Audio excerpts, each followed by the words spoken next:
This is a story about a blacksmith. You might already be picturing a roaring fire for forging, with rods of steel glowing red hot inside.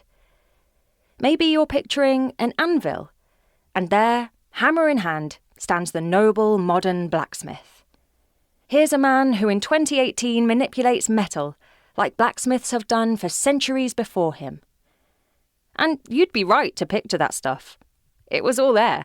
But blacksmith Andrew Chambers doesn't romanticise his work. What would you say are the biggest misconceptions about what you do? That it's always fun. He tells it like it is. You know, there's always that saying that if you're doing something you love, you'll never work a day in your life, and that's not true. Today, Andrew is forging some decorative leaves out of steel. He needs to make around 300 leaves for a table he's making. These are kind of fantastical leaves. I kind of like things that look somewhat like nature and natural, but have a little bit of fantasy to them, almost like Nightmare Before Christmas type of look to it. He doesn't have anyone to assist him. It's just Andrew and his tools. So whatever he designs, he has to make every element. The leaves are great when you're making the first 10, but then, I did a couple of jobs where I did 500 or 600 leaves, and on 300, you're like, what am I doing? It seems endless, Just like any other job you're doing, you have to keep your eye on what's the goal.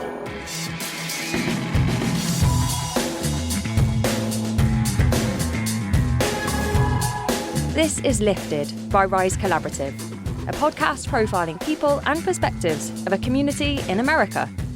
More about Andrew after this. This episode of Lifted is brought to you by Horizon Health Services Incorporated. Horizon is a private, not-for-profit corporation that provides hope and healing for individuals and their families dealing with substance use and mental health disorders. Horizon continues to grow and improve both their services and their organisational capabilities. They embrace their role as industry leaders and patient advocates, knowing that the stakes have never been higher. The diseases of mental illness and addiction present urgent public health crises, and they impact families in every neighbourhood of the community. Education, prevention and treatment are the most effective weapons against these diseases. Horizon offers comprehensive, person-centred care to help individuals and their families achieve improved health, including medical, psychiatric, counselling and support services. Horizon knows that effective treatment makes recovery from behavioural health disorders possible. Most importantly, they provide hope. Their mission, Together for Recovery. Changing lives, saving lives. Horizon has over 20 locations across Western New York, so for more information, visit their website, horizon-health.org. Andrew has run his own blacksmithing business since 2001 from a workshop in Kaisertown, New York. He left the family business of welding and fabricating to do so. That's when you add or remove pieces of metal to make something. I don't know that anyone really thought it was a good idea at the beginning because they saw how much work was involved in it. So I think they kind of thought that I was a little off my rocker. You see, that family business was run by Andrew's dad, and it was doing really well. They had a contract welding car hauler ramps. They're for those big trucks you see transporting new cars to the dealership. At one point, we had like 20 people working for us just making car hauler parts. I mean, it was insane. So you can see why Andrew's dad might have thought his son was a little bit crazy to start a new business right then. But being raised around his dad's shop might have planted the seed of entrepreneurship in the first place. So my brother's 15 months younger than I am, so we were really, really close throughout our whole life. And when we were kids, we would go to my father's shop and work, and we started when we were, maybe 10 years old, and he would invent businesses for us to have jobs to do. Then, when Andrew was in his late 20s and working in his dad's business, he found something pivotal. I found an anvil that we had here at the shop one day, and started looking into forging things out of metal and built a really makeshift forge. That was really it. I just got hooked.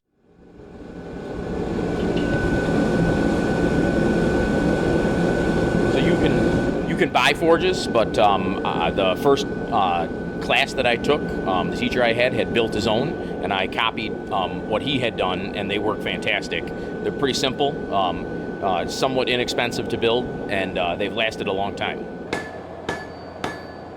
Like a lot of new businesses, it took time for Andrew to build a clientele. But over the past 5 or 6 years, Andrew has noticed a surge in the demand for handcrafted items.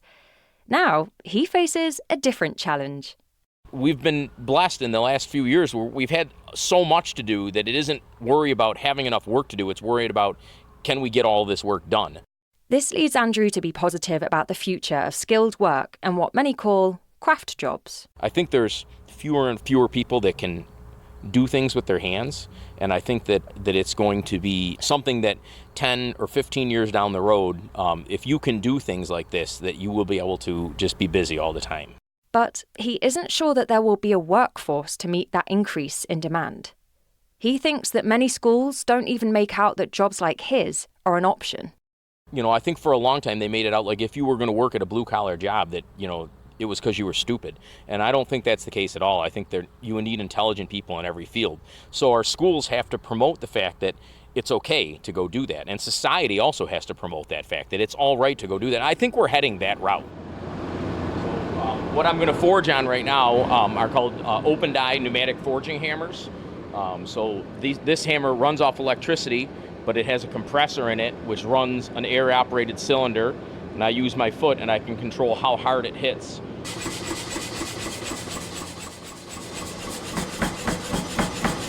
It's hard to introduce young people to anything anymore unless, like I said, I started working at a young age, and that's because my father was able to bring me to the shop. And so I now bring my son to the shop sometimes. Like, he would really like to come and do this. This is what he's telling me at this point. Granted, he's 9. But I think that you have to introduce children to that kind of stuff, or else they don't know that that's what they're going to want to do. My leaf is hot, so I'm going to pull the leaf out, and I'm going to fold it on, this is called a swedge block right here. I'm going to use that V, and I'm going to fold the leaf in half.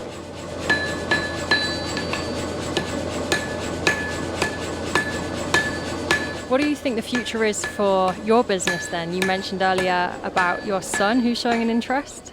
I would love it if he would come here and learn how to be a blacksmith, because he would be a better blacksmith than I am by 18 if that's what he wanted to do. And I would love to keep his interest growing in it. Show him how to create things, and hopefully kindle a fire in him that he would want to take this over someday. I think that would be incredible. I'm feeling wore out just watching. Andrew finishes forging his batch of steel leaves for the day. As he said, it's not always fun, but he has creative freedom over his own work and a successful business. My father still does business out of this building, and he loves to bring people he knows in and show them what I'm doing now. And so I think that he's pretty proud of where it ended up at, as opposed to thinking it was a bad idea at the beginning. You've been listening to Lifted by Rise Collaborative. Thanks once again to Horizon Health Services for sponsoring this episode. For those who would like to know, Andrew's blacksmithing business is called Arc Iron Creations. Lifted is a weekly podcast produced by me, Holly Kirkpatrick, and you can find more episodes wherever you found this.